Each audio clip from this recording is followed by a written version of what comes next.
you for joining us for Woke Moments, a conversation on issues and hot topics impacting young generations. My name is Janet Kelly, and I am the Executive Director of Sanctuary of Hope, as well as your host. So now let's jump into a moment of awakening.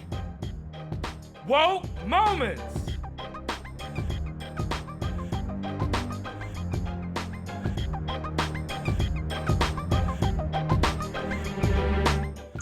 All right, hello everyone, and welcome to Sanctuary of Hope's Woke Moments Facebook Live, where today we're dedicating our show to faith and fostering. So before we begin our show, hello everyone, and welcome to Sanctuary to focus on a couple of things. Well, not focus on a couple of things, but to focus on a person, an elder that we've lost within our South Los Angeles community.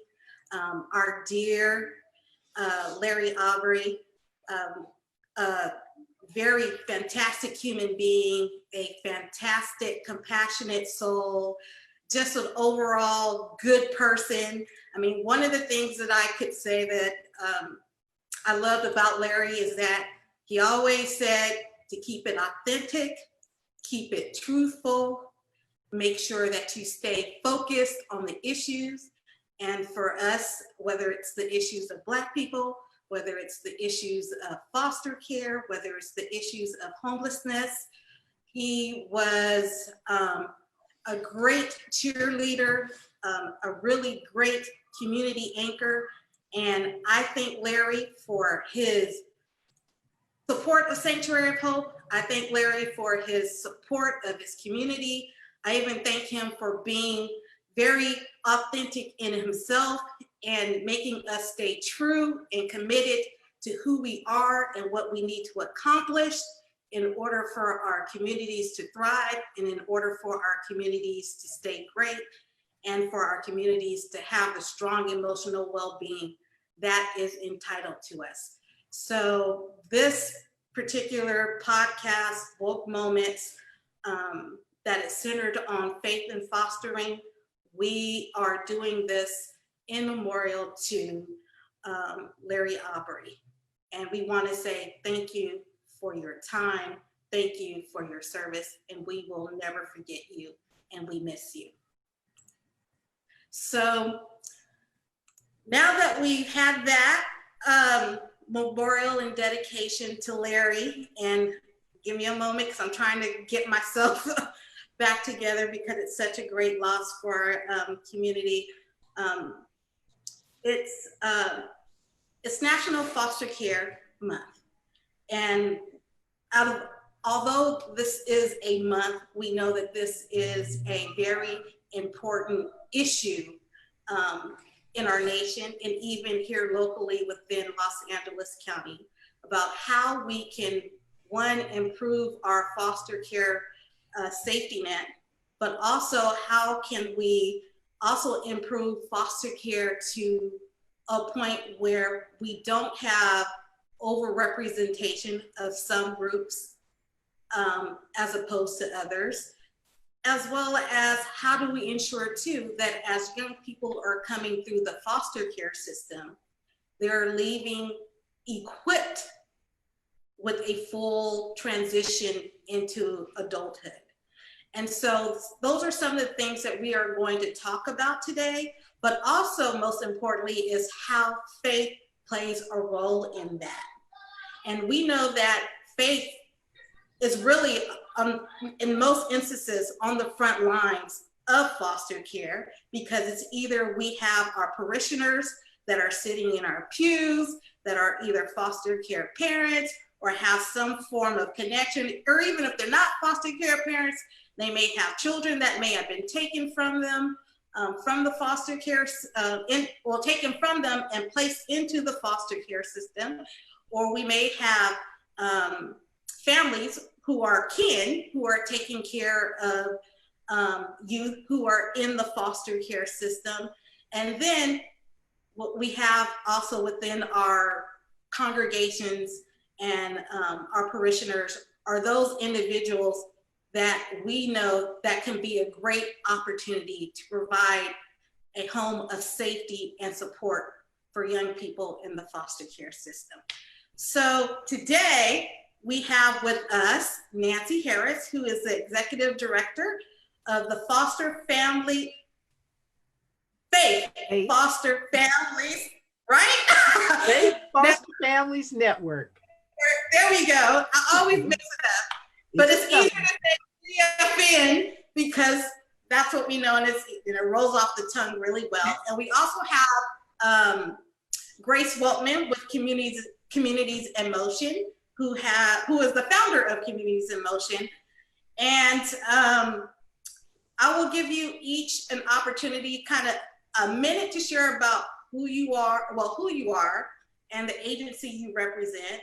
And then we'll get into the deep dive after that with you, Nancy, around what is 3FN, okay? Okay. Great. Who starts? Let's start with Nancy.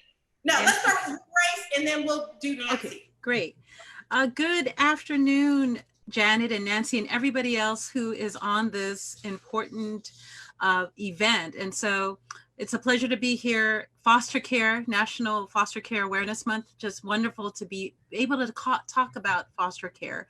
A little bit about myself. I am the founder and president of Communities in Motion, which has been providing a lot of support in the form of consulting to many organizations throughout Southern California, focused on capacity building, civic engagement, and systems design work.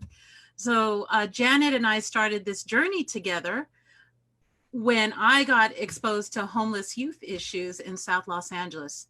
Started working on homeless youth issues and saw right away the impact of foster care and not being able to provide the adequate foster care resources and supports for young, particularly African American and children of color. And you see that as they get older, if we're not giving them the supports that they need, they end up homeless on the street. So one of the projects that I am just really blessed to be part of is I'm currently the lead consultant for the Department of Children and Family Services and the Center for Strategic Partnerships, in which we are developing a faith-based engagement strategy for the entire county. So it's a pleasure to be here and I'm looking forward to the discussion. Fantastic. All right, Nancy. Hi, thank you once again. And Janet, thank you. And props to the Sanctuary of Hope and the important work that you're doing in the community too. So as mentioned, I'm Nancy Harris and I'm the Executive Director of the Faith Foster Families Network, also known as 3FN.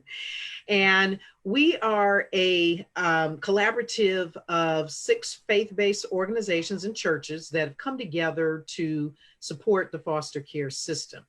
I am a native South Los Angeles individual, and it's important that the values and the families and the people that are represented in South LA are represented in all facets of our community.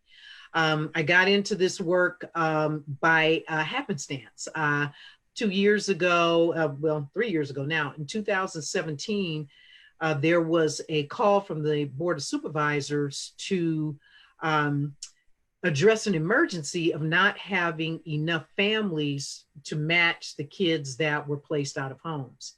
And so as a result of that call, the faith community was an undergird in that event. And as a result, fast forwarding, 6 of us got together, actually 5 of us got together at that time and said, we have to do something. The faith community has got to step up in a big and cohesive way to try to address the issues. So fast forward to actually 2019, the Faith Foster Families Network became a project of community partners.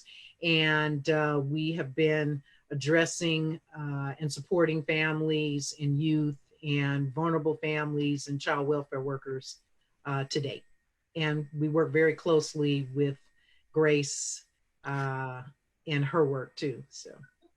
That's fantastic. So Nancy, can you share with the audience, like, who are some of the faith institutions that are a part of the 3FN network as of right now?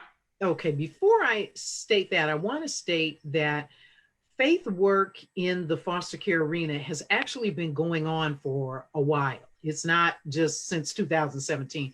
The partnership between the faith community and the Department of Children and Family Services has been going on for quite some time. And timing has a lot to do with things. And so this time has presented us with the opportunity to really do something in a more partnership, in a more collaborative way, to really be able to address the issues. And there are many issues. So as part of our collaborative, the founding members in the collaborative are the Biddy Mason Charitable Foundation, which is a outreach ministry of First AME Church here in LA. The Center of Hope Church in Inglewood, Crossroads United Methodist Church in Compton, Holman Community Development Corporation and Holman Church, West Angeles Community Development Corporation and West Angeles. And I think that's everybody. I think I named them all. Heaven forbid if I forgot somebody. It's okay. If you forget, I'll get back to it, but I think I got everybody. If it comes up, you can still mention them. Yeah. So I think what's really important is what you said was that this has been a relationship that has been ongoing. So now what's differently is that I believe the relationship is more kind of like strategically as a faith network. Yes. What are kind of like the goals that you're looking to achieve with the 3FN, or the kind of get what I'm trying to get at? Yes. So one thing I want to also say that this is an inclusive movement too. So it's all faiths that are invited to participate in this, not just Christians, but all faiths. So what we want to do, a couple things. First of all, we want to address, Grace and I were just having this conversation a while ago, and we looked at the numbers and the stats, and foster care in LA County is Black and brown. The majority of the children in foster care are Black and brown. There is a disproportionate number of African Americans represented in the foster care system. We are roughly, and I'm giving estimates on these numbers, roughly 7% of the population of LA County. However, we represent 24% of the foster care system. The numbers, there are bigger numbers. Latinos represent close to 57%, I believe it is, of the child care system. But the disproportionality exists with African Americans. So we want to address that issue and reduce that number of kids of African American background being overly represented in the foster care system. We want to provide supports to foster families, existing foster families, as well as vulnerable families, so that they don't lose their kids into the system. So we want to be there to support them also. And we have our mission is to sustain a faith collaborative that provides resources, well-being, and safety for all of those impacted by the child welfare system. We do our work in 4 areas: education and training, human support, tangible resource distribution, and recruitment of new foster families. So we want to make sure that in South LA, there's plenty of supports in the foster care arena. It's not like there's not a lot of organizations out there that are providing support. For some reason, stuff does not flow through South LA easily. So we want to be that bridge so that we can make sure that the resources get to our people and that we are strategically located around South LA so that our people can get to us when they're in need. Great. So Grace, piggyback off of what Nancy said, you talked about kind of like this broader strategizing, right? This broader initiative of bringing faith groups together. So what is that and what does that look like? So if you look at if you hear what Nancy described, it's basically an expansion of that. We want a countywide framework in which all faiths can come in and participate in helping with our foster care system. As we've been developing the strategy, we've also been identifying what have been the needs and certainly the disproportionality of our youth, and that a majority of the youth in the system are African American and Hispanic.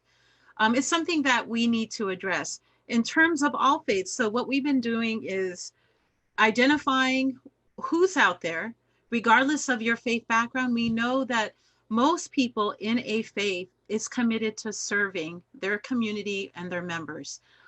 Last review we did was that there were over 2,700 churches, temples, mosques, you name it, in Los Angeles County.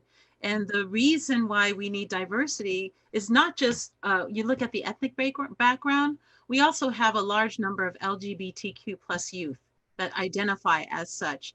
So the more diverse faith-based organizations we do have, the better we can serve the needs that are out there. But I did want to say, in terms of as we're looking at this framework, there are needs across our county. Each SPA, each service planning area, each DCFS office has its own community. And but if you see the higher numbers, they are in the region that Nancy is representing. So as we look at this strategy, we can also look at countywide, how can we bring our resources together? We certainly have individual churches, temples, mosques that are out there, but also in some instances, you have churches that are tied to much larger denominations. How can we gauge them and get them involved so that when we're looking at resources, we don't end up in a situation where we're just confined to one space? Maybe we collaborate together and figure out, maybe for South LA, let's bring some more faith-based networks to come together and assist what's going on. So we're hoping to see more collaboration, and we're excited about that. And in our task force that we're doing for the Department of Children and Family Services, we do have quite a bit of diversity in terms of faiths and sizes of faith-based organizations who are committed to addressing the foster care crisis.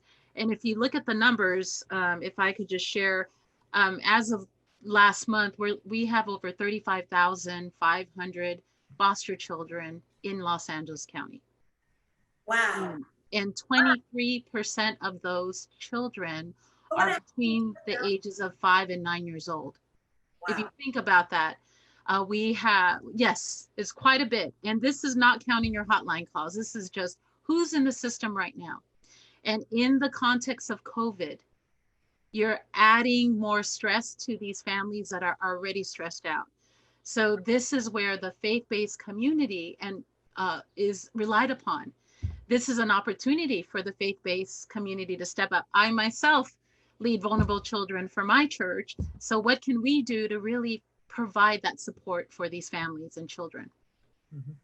I always say, well, I'm a member of West Angeles Church of God in Christ, but I'm also an adopted member of Holman United Methodist Church. They are my partner faith family.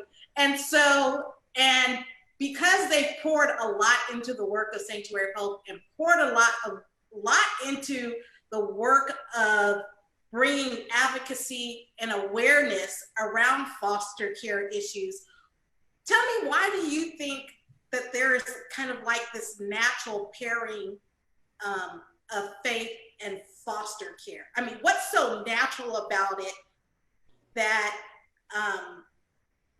would encourage one to be a part of kind of like the recruitment, the building of a safety net, and providing the support to the foster care system?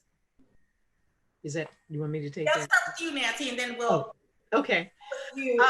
That's a great question. And, you know, it starts back with people of faith, all faiths, are called to take care of the most vulnerable. And so there is no more vulnerable group of people than children. And So coupled with that, in the Christian faith, many of you know that are Christians that Jesus, I like to say Jesus was a kid guy. I mean, that was his thing. He was a kid person. And there are numerous passages in the Bible that reference God's love for children and his command for us to take care of not only children, but all other vulnerable people. So it is, aside from the fact, you know, in the Christian faith, there is that call, it's a call of all faiths to really take care of children. So it is a natural, it's a natural fit. We cannot leave our children unprotected. And one of my favorite quotes here in the last couple of years is one from Nelson Mandela, who says, "There is no keener revelation of a society's soul than the way in which they treat their children." And so, you know, we have not, as a society, have not done that well by our children if there are 35,000 children just in LA County. That's not the state. That is LA County that are involved in child welfare in some sort of way. So it is a calling to all of us people of faith, to wake up and start figuring out ways in which all of us can get involved. Another saying of mine, which I'll talk about in my woke moments also too, is that everyone can do something. Everyone can do something. Everybody is not cut out to be a parent. We understand that, or a foster parent, but there are so many other things that people can do that can support the system. So. And I wanted to add to what Nancy was saying, and those of us of faith are called to serve. I know for me personally, being Christian, it's, you know, we'll not be judged by what we have when we go to heaven. It's how we treat the least of these in our society. So that I know drives me. And I think every person of faith has that drive in them. But I think on a more simple level, you think about why that's a natural connection, Janet.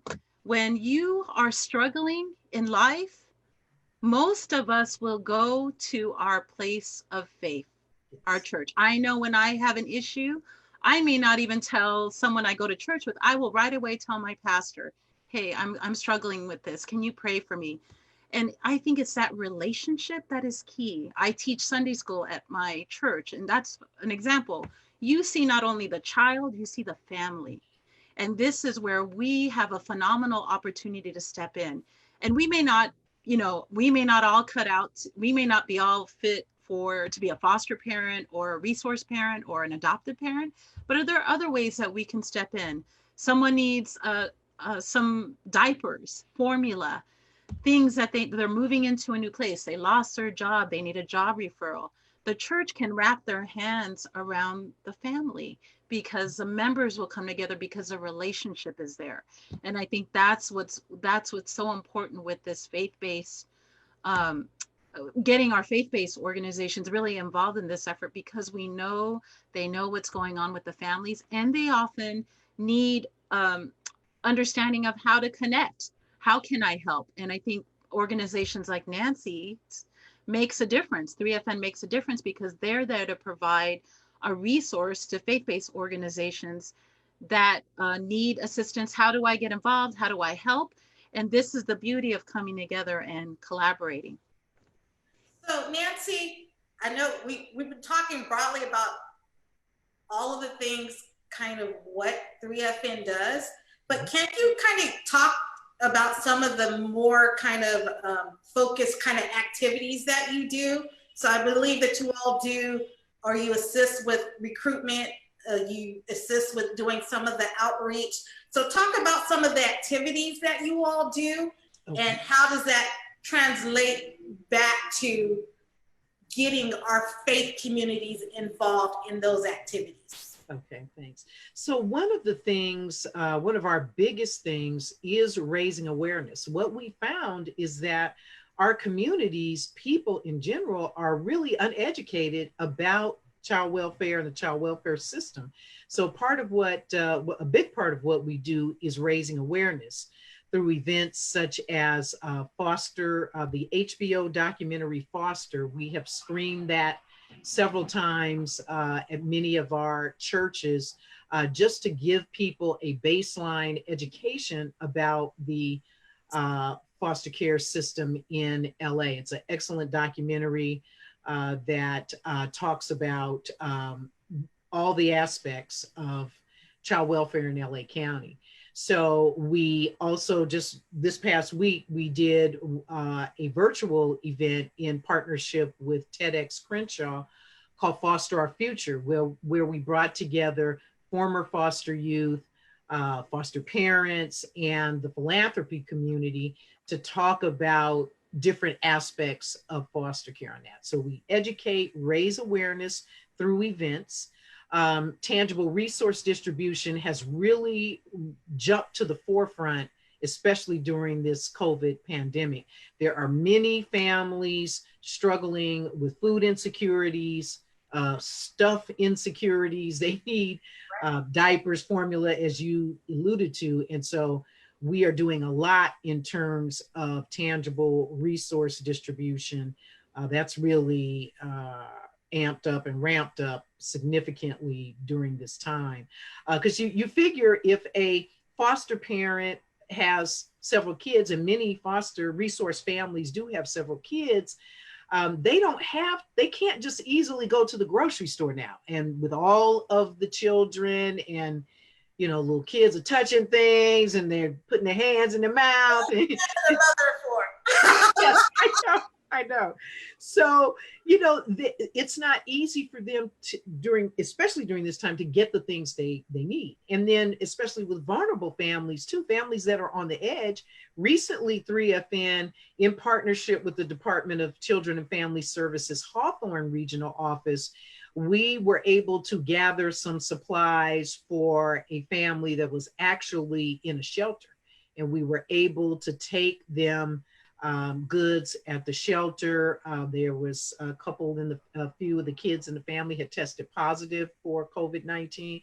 And so we were able to do those types of things too. So that's how we respond in terms of tangible resource distribution.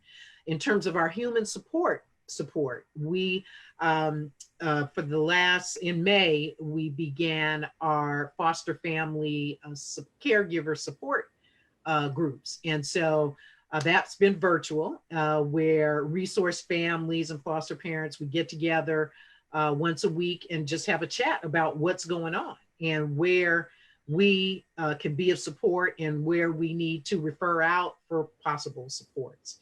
And then lastly, in terms of recruitment, we are always looking for people that have the heart and have the calling to care for vulnerable kids. The need, we featured Mrs. Beavers in our Foster Our Future event, who is one of the stars, I guess that's right to say, one of the individuals featured in the HBO documentary, who has fostered 1,000+ kids. And in her words, you know, again, you have to have that heart, you have to have the love of children to partake in that. So we're always looking for new foster parents, respite care parents, emergency foster parents, all of the above. And of course, if and we can talk about this when we go further, but there are other ways that individuals can get involved if that line doesn't speak to your heart. Okay. And so Grace, given what Nancy's talked about as far as those activities, how does that fit into kind of the work that you're currently doing with DCFS around creating those strategies with faith groups? What we're finding throughout the county is that there are relationships in every office with faith-based organizations, churches, temples, and they have stepped up and provided a lot of what Nancy has described. And some of the faith-based organizations are also adopting a unit. So you think about, when we say unit, it's really adopting a social worker. Imagine what our social workers are going through right now to just service a family. So we're finding that there are churches stepping up, faith-based organizations. I think it's how do we do it to scale so that we touch everybody and that there is some form of coordination. Prime example, as I'm thinking about the numbers, 35,000 is a lot. 35,500 is probably probably the larger than most states' caseloads. Is that if we have over 2,700 faith-based organizations in the county, this is very doable. If and I think we see that it's daunting, but we have the faith community that could step up. Being creative and thinking through, many of our faith-based organizations and churches have small groups, right? That meet regularly. Why not have small groups adopt a family, adopt a child, not necessarily foster if they're not able to, because I think there's a process for that, but providing those support. So, but what we're finding throughout the county is that we have faith-based organizations stepping up. I just think we need more of them. And I also think that we need to target our need. So if we're talking about disproportionality among the African American youth population, we've been saying this for how many decades, right, Janet? We talk about this, about our the plight of African Americans in our country and in our county, that we are still seeing high rates of poverty, disadvantaged youth, every circumstances. I think we need to target the need. And I think the more involved the faith-based community is in this efforts and they increase their knowledge, they're going to be willing to share and step up, because some faith-based organizations want to do something. They don't necessarily know how, or can I go into that community? Well, whatever we can do to really address this, we can do it. But there's great work going on throughout the county. I could go on and on about different regions, but I'll stop. Okay, so I'm a strong proponent of always telling everyone you need to activate your faith, because you can't talk to me about faith unless you are ready to activate it, right? And so it's interesting. We talked about certain, depending on your denomination, either you have your auxiliaries, you have your mission groups, you have your various ministries, right? So depending on what that looks like, how do we, or what can you share as far as a strategy to get those ministries, those auxiliaries, or whatever they're called within their denominations, activated or incorporating kind of what you talked about into like some of their everyday faith dealings, right? Their everyday faith dealings, so it becomes something that's so seamless into kind of what they do and how they serve. So, so I'll say one of the key things that goes back to my comment about raising awareness and educating our congregation. So it is, I can speak for what we've done at Holman too. It also starts with the pastor too. If you have your lead pastor talking about it, putting it on the congregation's mind and reminding them that this is something we really need to be focused on, that helps. And then having those small groups, because we have, we actually started a foster care ministry specifically at Holman. But recently we engaged one of our smaller groups, we call them disciple classes.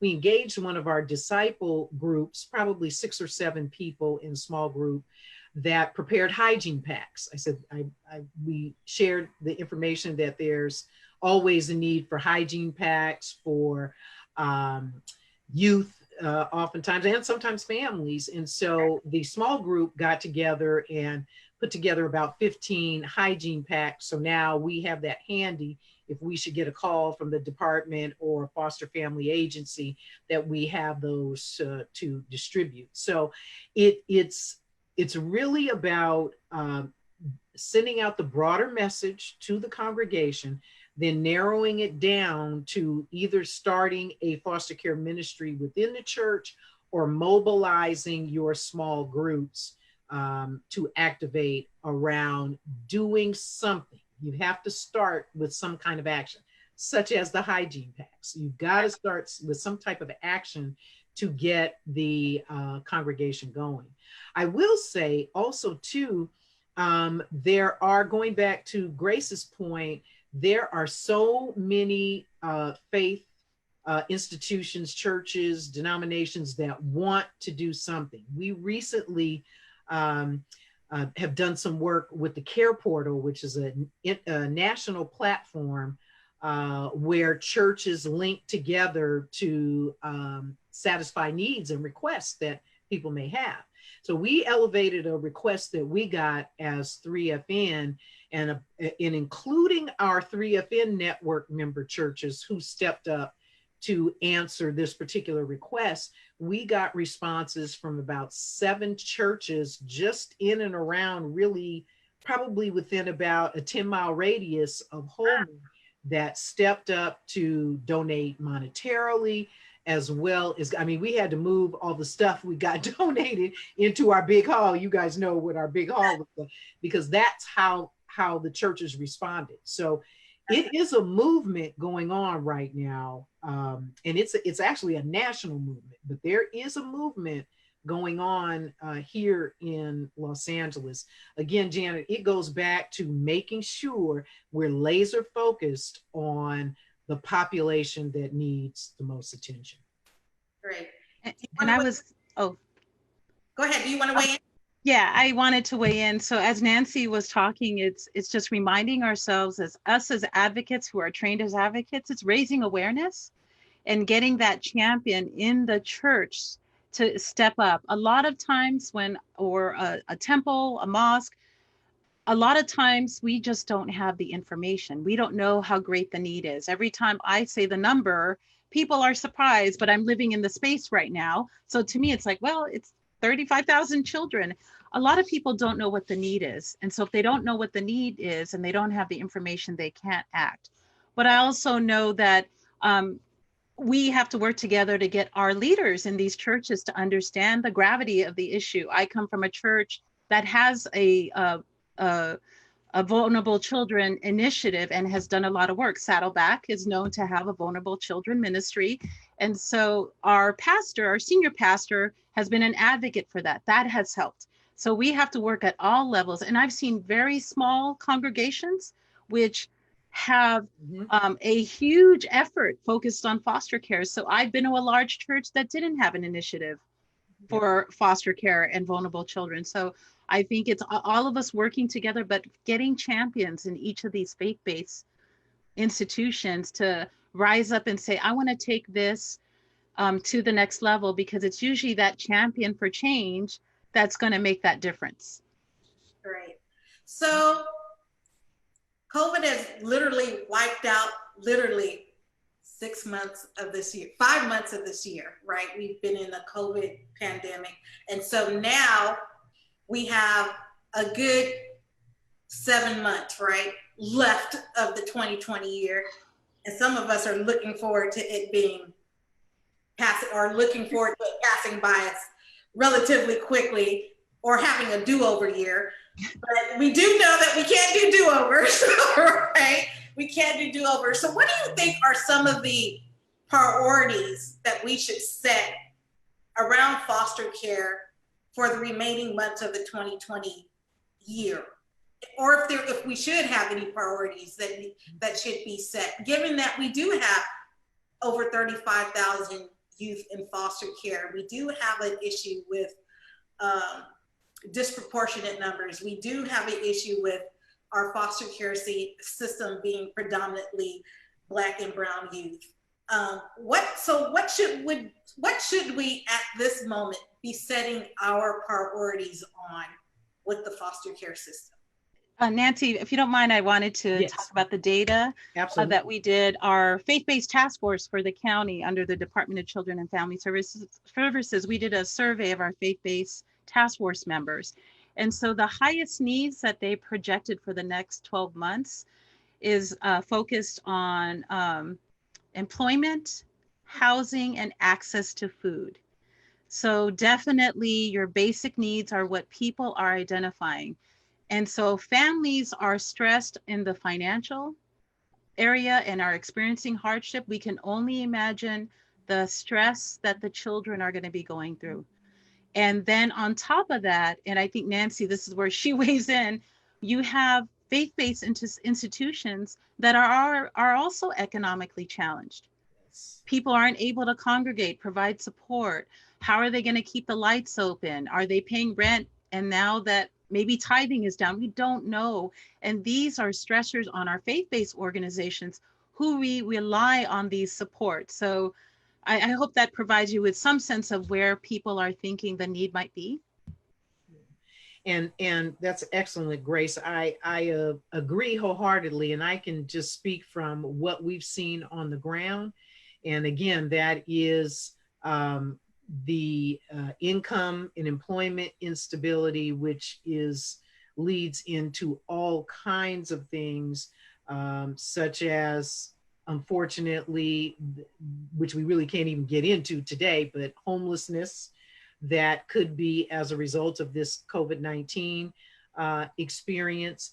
And the calls, again, that we get for tangible resources, that's food and goods. That is really been where 3FN has seen the major cry.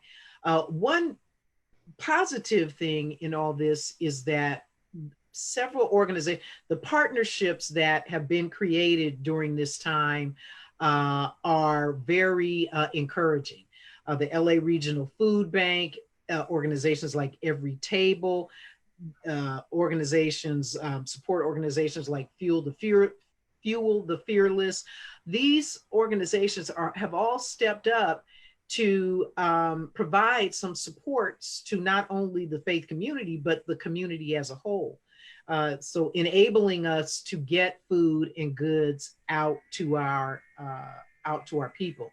The employment issue and the housing issue in LA County, they are addressing the housing issue in a lot of ways with rent abatements and things of that nature. And then the job situation has yet to unfold. So we have to see really where we land once we're quote unquote able to start opening back up fully to see where that employment situation is going to be. But this is going to have a long-term impact and a ripple effect that is going to last far into the future. And one of the other things too that we've seen is that the incidences of reporting of child abuse and those kinds of things are down, way down. So that has all of us on edge too, because it's not just because COVID arrived that all of that stopped. It's just not the opportunities for reporting and eyes are not where they were pre-COVID-19. So that's something potentially down the road too. So, Janet, if I could add, the concern that I have the most is when I think about South Los Angeles and communities like South Los Angeles, is that with COVID, you have communities really impacted, right? And then during the recovery period, certain communities are going to recover much faster because they have resources, they have maybe some local wealth, whatever you want to call it, that allows them to recover. Whereas communities within South Los Angeles, we can name almost every community in South Los Angeles, right? Nancy, we can name all of them, right? Right. And it's going to take those communities much longer to recover. And I'm worried that people will forget as other communities are recovering. And you just have to look at the unemployment numbers. What I'm hearing from families that are in Head Start, the increase in those that are unemployed right now, who've been furloughed. We're not even thinking about that. Those are our people that are coming from the Black and Brown communities. Yep. That we're trying to really address on this, in this. So I'm very concerned. I've been praying a lot about that, but I think it's something we need to take seriously. And that's a good point, Grace. If I could just jump in, Janet, real quick, because that's all the more reason why it's a call to action for the faith communities. We know that there are many churches around the Los Angeles area that are very well resourced and resource rich and looking for things to do. Looking for ways to serve, I should say, looking for ways to serve. And so it's so important now that we tighten up this support net just for the reasons Grace outlined about, and I mentioned too, that this is just not going to stop. Families that were on the edge in a good day are even further needing assistance now and will continue to need a lot of support going into the future. Great. Nancy, I think this question is for you that we got from the audience. And so basically it's, the question is, I'm starting to hear the term resource parent. How does that differ than a traditional foster parent? So that's the first question. Okay. And then the second question is, are foster youth on probation placed or handled differently than other foster youth? Meaning that for those who are probation youth and are in placement, are they handled differently? So that's the second question. So the first question again is, how does the term resource parent differ from traditional foster parent, or is it one and the same, or did we just change the vernacular? We changed the vernacular. Yes, it is one and the same. Resource parent is a foster parent. So the term resource parent was viewed to more accurately describe what that family or that parent is. So, but yes, it's one and the same. Resource parent is a foster parent. Regarding the probation issue, I don't know, Grace, and actually Janet, you may be best to answer that with a little more detail. Obviously, if a youth is impacted and involved in the probation system, yes, that is a unique situation that has its unique set of circumstances. So Janet or Grace, if you want to add to that in any way. You want to weigh in, Grace? I'm going to let you weigh in, and then because I think you might have more information, but that there are categories of our youth that are served in a different way. But they're relatively the same. It's just reports are a little bit more different, more, how you receive your reports from probation. Exactly. As opposed to how you receive your supports through the foster care system. But I mean, they're both in the child welfare system, right, per se. So, I mean, a lot of the supports, I believe, are relatively the same. Yeah. Let me say this though too. I'm sorry, Grace. Go ahead. No, go ahead, Nancy. I want to say something about probation youth. That is a high need area. So finding foster parents and foster/resource parents that have a heart for fostering a bit older youth and those that are impacted by the probation system, that is a high need area. So if anyone out there listening, and someone who could provide the mentorship, yes, for young people, be able to kind of tap into what makes them great and finding out what their potential and promise can be. That's the type of foster parent that we really need for our probation youth. One who is really going to offer a home that will give them a second chance opportunity. Right. And I think this is a reminder that the data is out there that it's really hard to place our African-American male youth. Yes. Right. So as we think about that, what we call we have kids in dual systems. And then I think also when they're being served, we have to also think about, are there mental health components? Yes. That we have to consider. So a lot of that could be stemming from the fact that they were both in foster care and then they were in the juvenile justice system. So all of that coming together. So that has to be taken into consideration in the work in terms of assigning the proper support and case management to support the young people that come from both. So what's the good news? I mean, what's the good news on a good news day? this Sunday around foster care. So great. Go ahead, Great. Nancy. Yeah, I'm going to start first. There is good news. Always good news.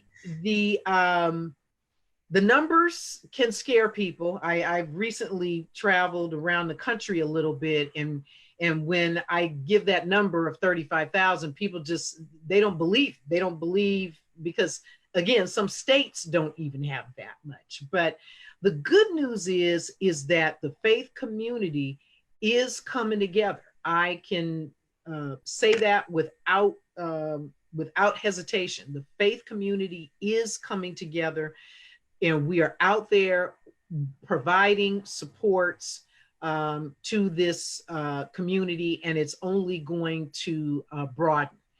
The other piece of good news is that the Department of Children and Family Services is working closely with the community to try to improve numbers and improve service and improve the conditions of our children. And so that is good news. We are working very hard to get the message out to everyone, whether you are you have to be 21 to be considered for fostering. We're getting the message down to that population as well as on up. And so there is support out there for you. If you are even remotely thinking about it, there is support out there for you. You won't be alone in taking part in this world. So do remember that. So that's the good news. And that there's other ways that you can support. You can, provide hygiene packs. You can become a mentor to a foster youth. You can sign up to be a court appointed advocate for a foster youth. There are many other ways that you can support our events by volunteering. I mean, there are many ways in which people can, the faith community and the community as a whole, can enter in to being a support to the foster system. I was going to add, the good news is the faith community is rising. We are in a crisis, but people are leaning on their faith more. And also we're seeing more partnerships among faith-based organizations, building networks, collaborating on food pantries together. So we could do this for our most vulnerable children. That's fantastic. So we're getting close to wrapping up, but before we do that, Nancy, can you share how faith institutions can connect with you and the network? Yes. So the first way is going to our website, which is faithfosterfamilies.org, and sending a message to us that you are interested in finding out how your church can be activated and begin to start a ministry as a whole. So going to our website or calling us at 323-531-7900. That's our phone number at the office to start to talk about how to get engaged. And we have many pastors. One of our 3FM members, the Center of Hope, Pastor Jeremy Dixon and First Lady Adrian, they also have 4 children of their own, and they also foster. So Pastor Jeremy can certainly talk to anybody in the faith community, churches that are willing, that are interested in becoming part of the network. Great. And Grace, if anyone wanted to reach you or contact you or learn more about the broader initiative, how can our audience reach you? Yes, you can reach me via email. And so the public email is connect@communities, COMMUNITIES-motion.com. You can also call me at 310-701-0210. And I will provide that information, Janet, so you could distribute it, but feel free to connect. And if you want to know more about our faith-based task force for the Department of Children and Family Services, we'd love to plug you in through those efforts. And Jen, if I could, before we wrap, if I could just say one thing, I did remember, I forgot to mention our affiliate partner, the City of Refuge. The City of Refuge is our affiliate member, and so I wanted to make sure I included them and give them a shout out.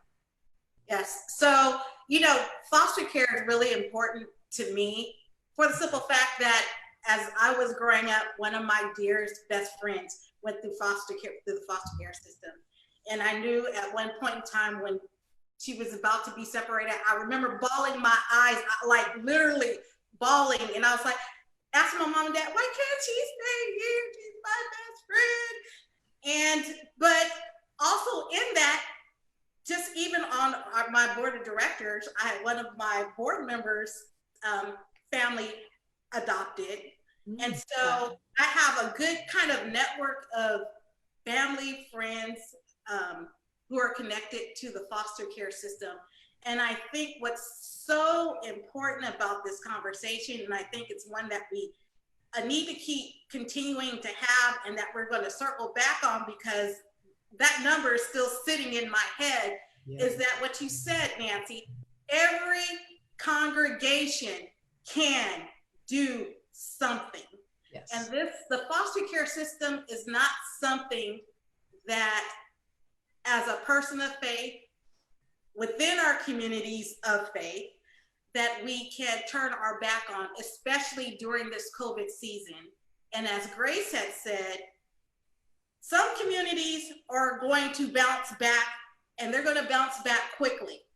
And the narrative will be around how those communities bounce back when some communities like ours in South LA are not going to probably bounce back as fast, and we're not going to have all the tangible benefits that other communities have, but we do know that we have a fallback, and the fallback is going to be our faith institutions. Right. Who have been there each and every time.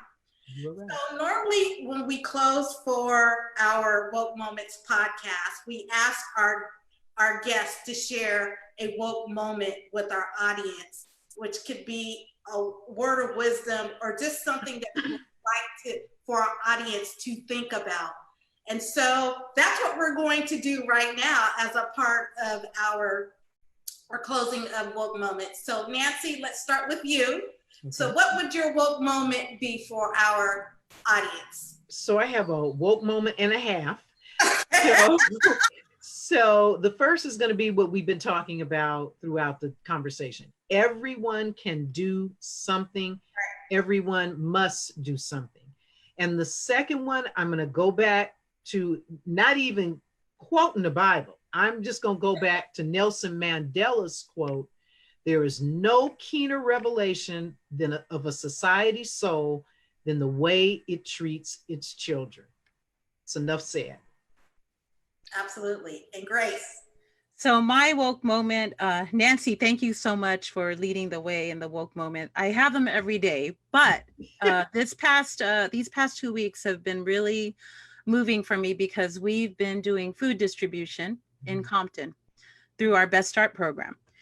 And I remember seeing a woman who had 2 kids in the car, and this food that she was getting was helping her survive. I thought about what would happen to her if she didn't get out of her situation. Does she end up homeless? Does she end up with her kids taken away from her? And I'm very blessed that I have access to food. And I think it is that moment in which we need to rise as a faith community. Yes. That time is now, and COVID is in our faces and is a reminder that we cannot leave people behind. So that was my woke moment this past week. All right, great.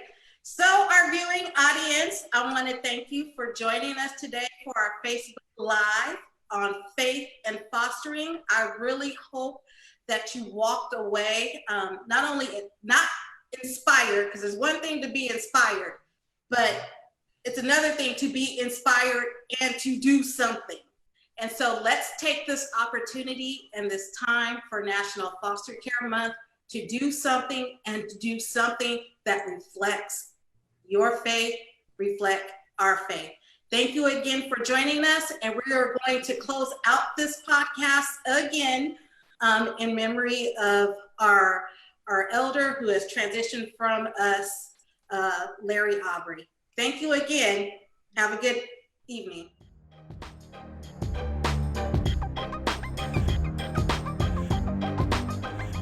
Thank you for listening to Woke Moment.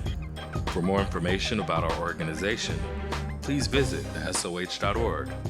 Subscribe to us for a Woke Moment wherever you listen to podcasts. Follow us on Twitter at @the_SOH_LA